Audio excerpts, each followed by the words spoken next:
ચૈતર વસાવાના પક્ષે જે વકીલ હતા એમને આખી એ ઘટના એ કોર્ટ સમક્ષ રજૂ કરી। જે મુદ્દા આધારિત શકુંતલા વસાવાના જામીને મેળવવામાં આમ આદમી પાર્ટીની લીગલ ટીમ અને સાથે જ ચૈતર વસાવાના વકીલોએ જેમને સફળતા મળી હતી એ જ વેથી ચૈતર વસાવાના જામીન અરજી માટે જે જામીનની સુનાવણી ચાલી રહી છે એ જામીન મેળવવા માટેની અત્યારે હાલ કોર્ટની અંદર તજવીજો હાથ ધરવામાં આવી રહી છે, સુનાવણીઓ કરવામાં આવી રહી છે। તમામ લોકોની હવે નજર શુક્રવાર એટલે કે આવતીકાલના દિવસ પર છે કે જ્યાં શું કઈ ઘટના બનવાની છે, દલીલો દરમિયાન શું વાસ્તવિકતા કે ચુકાદો આપવામાં આવશે કે પછી હજુ પણ નવી તારીખો આપવામાં આવશે। ચૈતર વસાવાના કેસમાં નવા ખુલાસા સામે આવ્યા છે।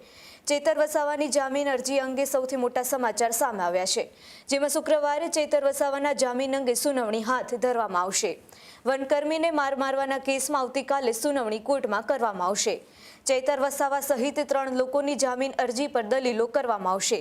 અગાઉ સુનાવણીમાં કોર્ટે ચુકાદો પેન્ડિંગ રાખ્યો હતો। હવે આવતીકાલની સુનાવણી પર સૌની નજર રહેશે। ચૈતર વસાવાને શુક્રવારે જામીન અંગે સુનાવણી કરવામાં આવશે। વનકર્મીને મારવાના કેસમાં આવતીકાલે કોર્ટની અંદર સુનાવણી હાથ ધરવામાં આવશે। વનકર્મીને મારવાના કેસમાં આવતીકાલે સુનાવણી કરવામાં આવશે। ચૈતર વસાવા સહિત 3 લોકોની જામીન અરજી અંગે દલીલો પણ કોર્ટમાં જોવા મળશે। અગાઉ પણ સુનાવણીમાં કોર્ટે ચુકાદો પેન્ડિંગ રાખ્યો હતો, ત્યારે આવતીકાલની સુનાવણી પર હવે સૌની નજર રહેશે। વસાવાને આવતીકાલે રાહત મળશે કે મુશ્કેલી વધશે તેના પર પણ ચર્ચાઓ તેજ બની છે।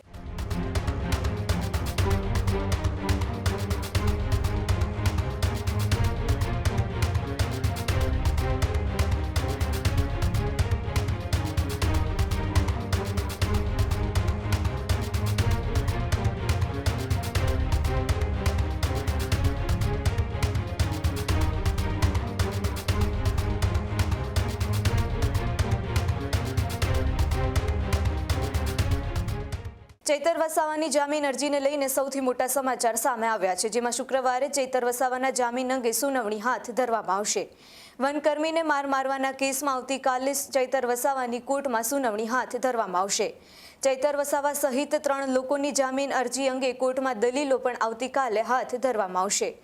અગાઉની સુનાવણીમાં કોર્ટે ચુકાદો ચૈતર વસાવાના કેસમાં પેન્ડિંગ રાખ્યો હતો। હવે આવતીકાલે કોર્ટની અંદર ચૈતર વસાવાના કેસને લઈને સુનાવણી ફરીથી થવાની છે, ત્યારે વસાવાને આવતીકાલે રાહત મળશે કે પછી સુનાવણી હજુ પણ આગળની તારીખ આપવામાં આવશે તેના પર ખૂબ જ સવાલો ઉઠી રહ્યા છે। વધુ માહિતી માટે આપણી સાથે પ્રદીપ જોડાય છે। પ્રદીપ, જે રીતે ચૈતર વસાવા ઉપર વનકર્મીને મારવાના કેસમાં જેલની સજા મોકલવામાં આવી છે અને ચૈતર વસાવાની સુનાવણી હવે આવતીકાલે રાખવામાં આવી છે અને તેની સાથે બીજા પણ જે 3 શખ્સો છે તેની સુનાવણી આવતીકાલે કોર્ટની અંદર થવાની છે। ચૈતર વસાવાના કેસને લઈને દલીલો આવતીકાલે કોર્ટમાં થવાની છે, તો શું છે વધુ વિગતો?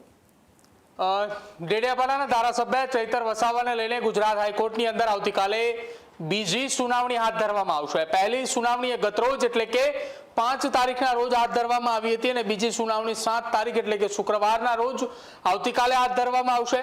પહેલા દિવસની સુનાવણી દરમિયાન બંને પક્ષના વકીલોની વચ્ચે ધારદાર લગભગ 2 કલાક જેટલી દલીલો ચાલી હતી। 2 કલાકની દલીલોની અંદર ચૈતર વસાવાના પક્ષે જે વકીલ હતા એમને આખી એ ઘટના એ કોર્ટ સમક્ષ રજૂ કરી કે જે જગ્યાએ જે અરજીની અંદર જે ફરિયાદની અંદર ઉલ્લેખ કરવામાં આવ્યો છે, નિવેદનોની અંદર ઉલ્લેખ કરવામાં આવ્યો છે, ક્યાંક કેટલાક મહદઅંશે તફાવતો જોવા મળ્યા છે।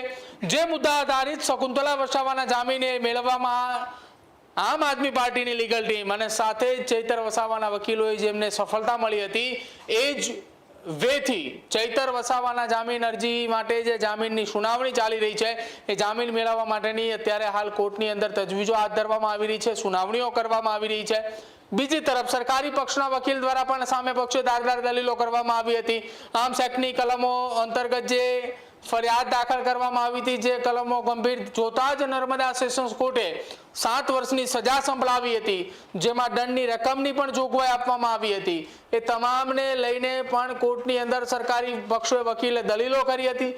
બંને પક્ષોએ દલીલો ચાલી, લાંબા સમય સુધી દલીલો ચાલી। કોર્ટની અંદર જસ્ટિસ વિમલ કે વ્યાસ દ્વારા બંને દલીલો સાંભળી અને ત્યારબાદ ચુકાદો અનામત રાખવામાં આવ્યો। વધુ સુનાવણી આવતીકાલે એટલે કે શુક્રવારના રોજ હાથ ધરવામાં આવશે, આ પ્રકારની વાત કરવામાં આવી। તમામ લોકોની હવે નજર શુક્રવાર એટલે કે આવતીકાલના દિવસ પર છે કે જ્યાં શું કઈ ઘટના બનવાની છે? એ દલીલો દરમિયાન શું વાસ્તવિકતા કે ચુકાદો આપવામાં આવશે કે પછી હજુ પણ નવી તારીખો આપવામાં આવશે કે પછી ચુકાદાની અંદર જામીન અરજી પર એ હાઈકોર્ટ દ્વારા નકારવામાં આવે? અને જો નકારવામાં આવે છે તો શું આવનારા સમયમાં ચૈતર વસાવાની લીગલ ટીમ એ સુપ્રીમ કોર્ટ સુધીનો રસ્તો એ તૈયાર કરે છે કે પછી ગુજરાત હાઈકોર્ટની અંદર નવેસરથી નવી જામીન અરજી મૂકવામાં આવે છે જેની અંદર મુદ્દાઓ કેટલાક બદલવામાં આવે? કેમ કે આવતા મહિને ગુજરાત વિધાનસભાનું સત્ર મળશે અને એ સત્ર દરમિયાન ક્યાંક તેમના ધારાસભ્ય પદને લઈને પણ ખતરો જોવા મળે તેવી શક્યતા તેમને દેખાઈ રહી છે.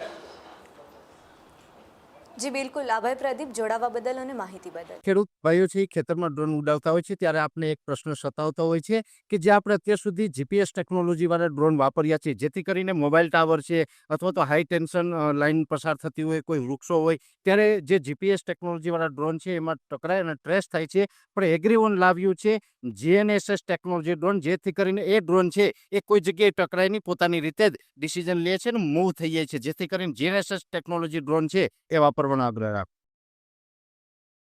હજુ સુધી તમે અમારી ચેનલને સબસ્ક્રાઇબ નથી કરી તો અત્યારે જ ન્યૂઝરૂમ ગુજરાતને સબસ્ક્રાઇબ કરો, ફેસબુક અને ઇન્સ્ટાગ્રામ પર ફોલો કરો.